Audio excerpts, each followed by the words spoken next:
Hey, good afternoon. Thank you for joining us today. My name is Chief Petty Officer Robert Simpson. I'm the Assistant Public Affairs Officer for the 1st Coast Guard District in Boston, Massachusetts. In just a minute, I'll introduce Rear Admiral John Mauger, Commander of the 1st Coast Guard District. I'm prepared to give you a brief update on the case going on 900 miles east of Cape Cod in the search for 5 submariners. We do ask, following his brief statement, we'll be able to take a few questions and answers. We do ask that we give everybody the opportunity to ask one question, and if we have it to go through, we can be able to ask further questions beyond that. We only have time, let's say, for about 10 minutes. So he has a brief statement on here, and at this time, I'd like to introduce Admiral John Mauger.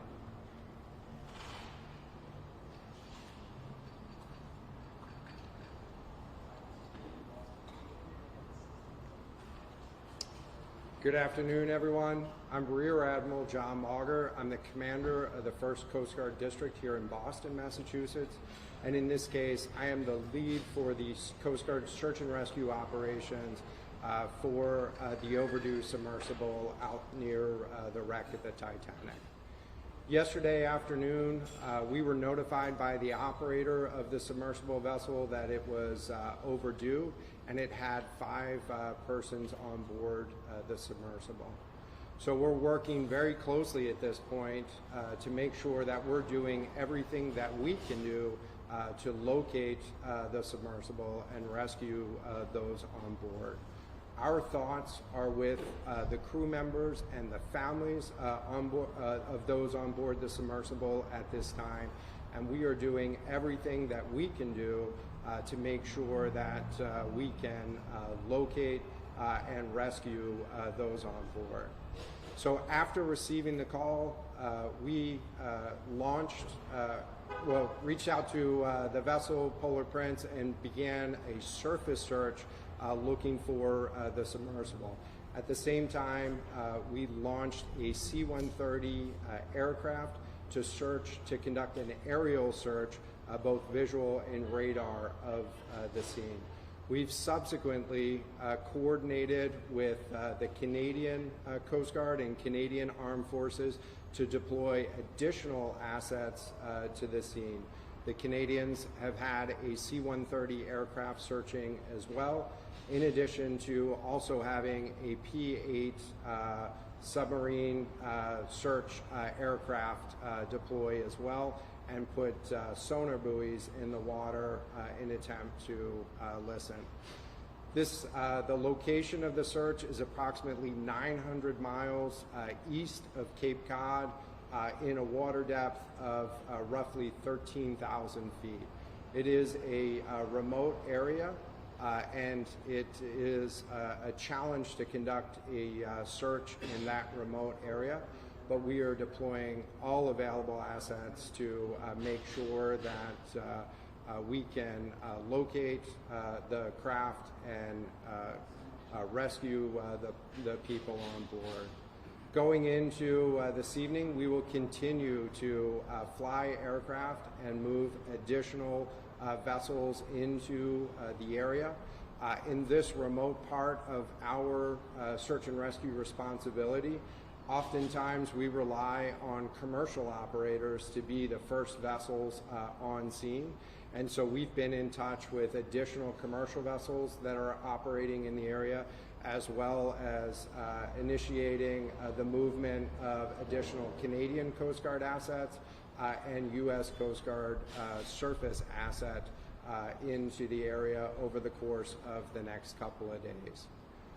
Adding to the complexity of this case is the fact that this was a submersible vessel, and so we need to make sure that we're looking both on the surface for the vessel if it had surfaced back to the water, but it somehow lost communications with the vessel, and that's what the aircraft and the surface search vessel is allowing us to do right now.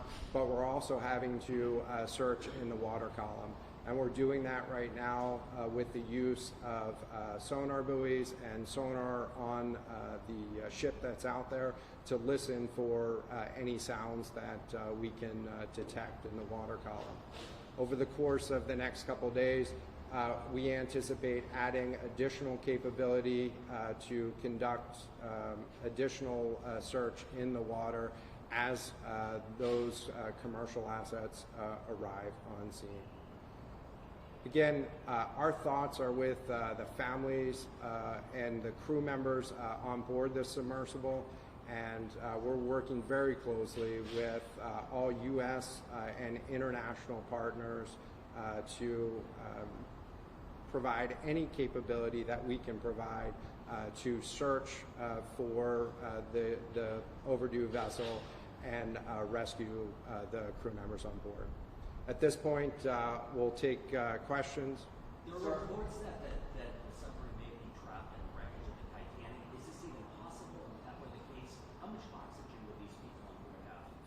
So in terms of locating the overdue submersible, we have to make sure that we're looking on both the surface using aerial and surface vessels, but then expanding into underwater search as well. Right now our capability is limited to sonar buoys and listening for sounds, but you know, we're working very hard to increase the capability.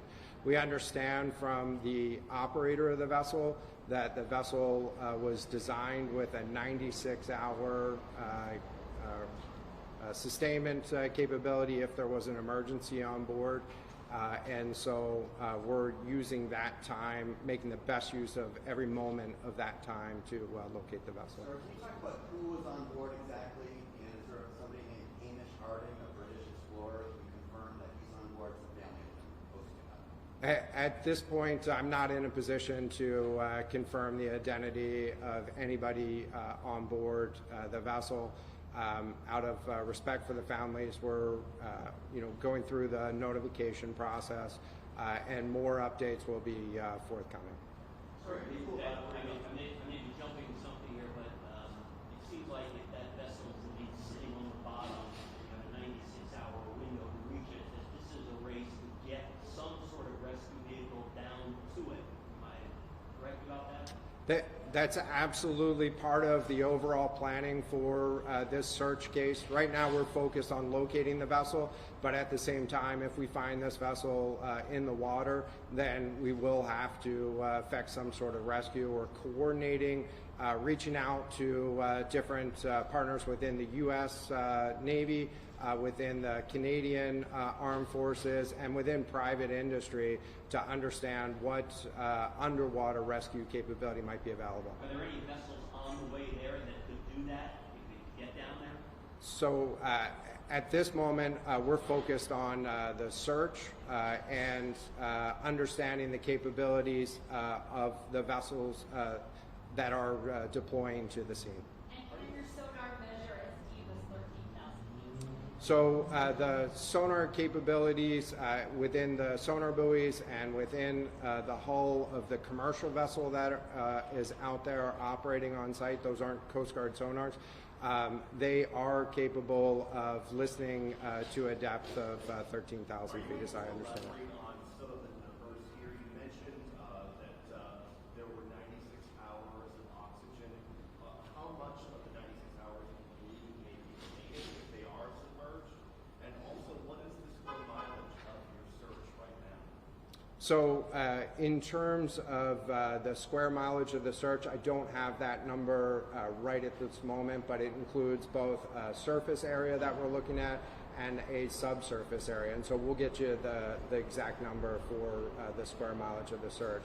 In terms of the hours, we understood that that was 96 hours of rescue or emergency capability from the operator, and so we anticipate that there's somewhere between 70 to the full 96 hours available at this point. Do you believe that the sub could be in a location near the Titanic? And if so, what are some of the challenges with sonar and a debris field that the Titanic had produced? So it's certainly the purpose of the submarine was to, as I understand, the purpose of the submersible was to provide opportunity to visit the wreck site and explore the wreck site. So that's a possibility. Again, right now our focus is getting on as much capability into the area as we can and understanding that full capability of those assets that are being deployed. Our aerial assets that are being deployed have the capability to do both visual and radar searches, and the Canadians' asset had the ability to drop sonar buoys and listen, and so we're using all that information to improve our search capability. And if it is the case that it's not going to work, what does that look like as far as training and prioritization challenges, et cetera?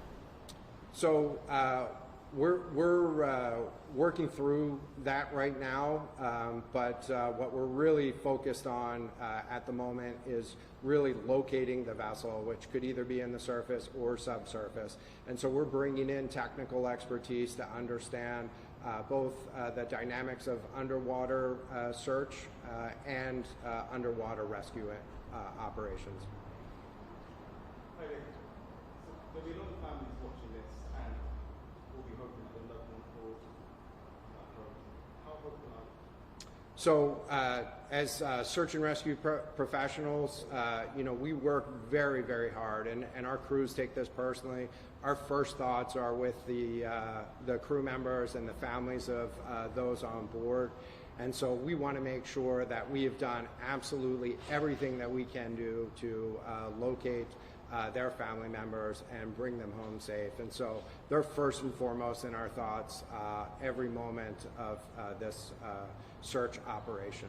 Sir, how common are these threats to the Titanic in general, and how dangerous are they even without an emergency taking place? I don't have any details on how often folks visit the wreck site there at Titanic, nor any specific comments on the dangers involved.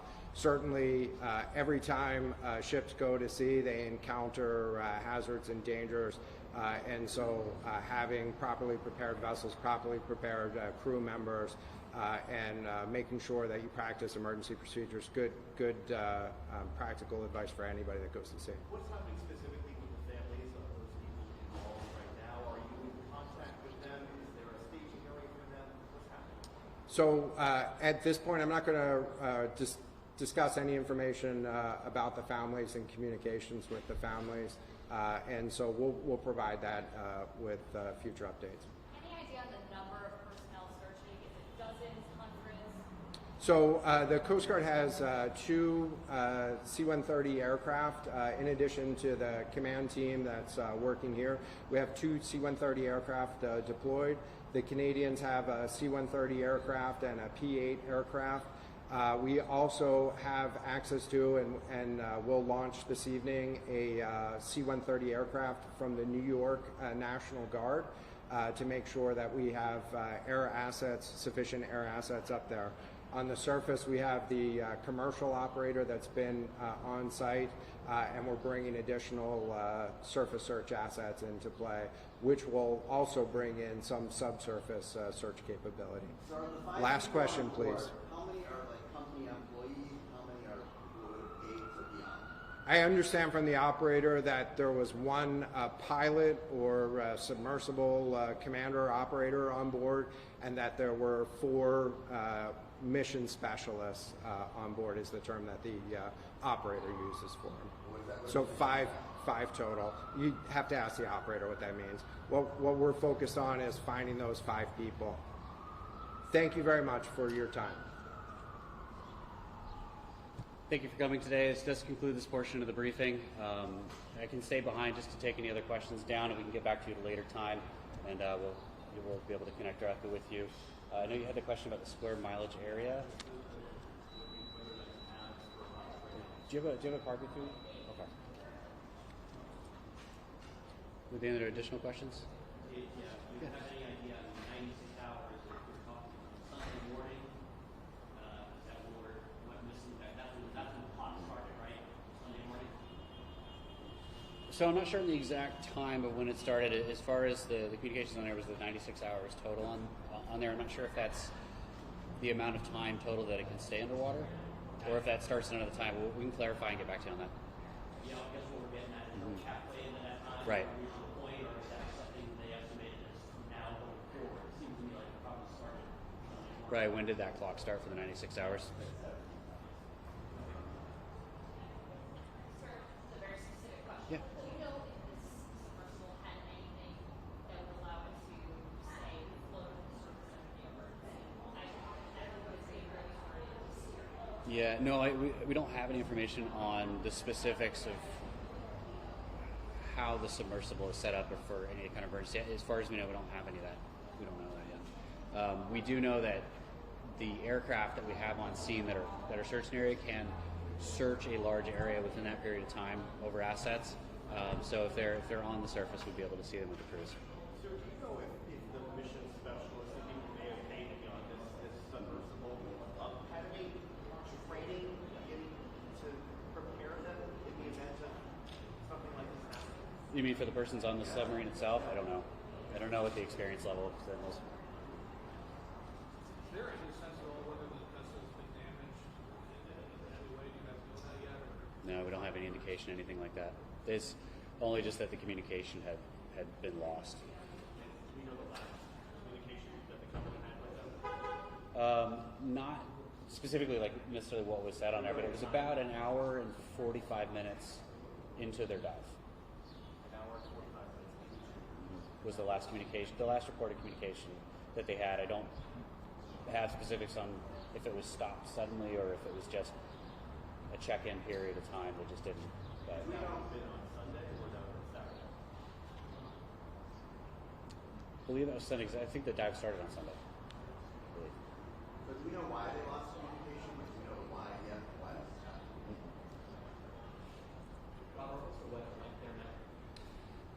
I believe seas right now are 3 to 6 feet with low visibility with fog.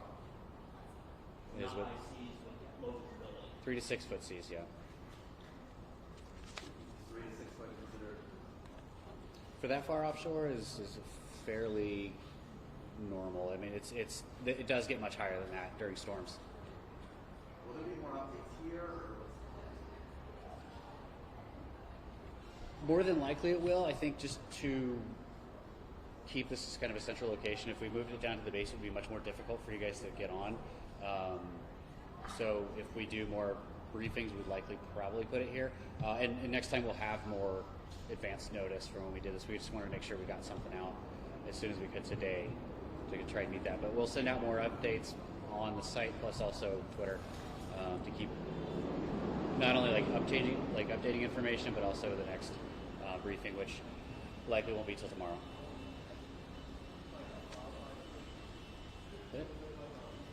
Thank you.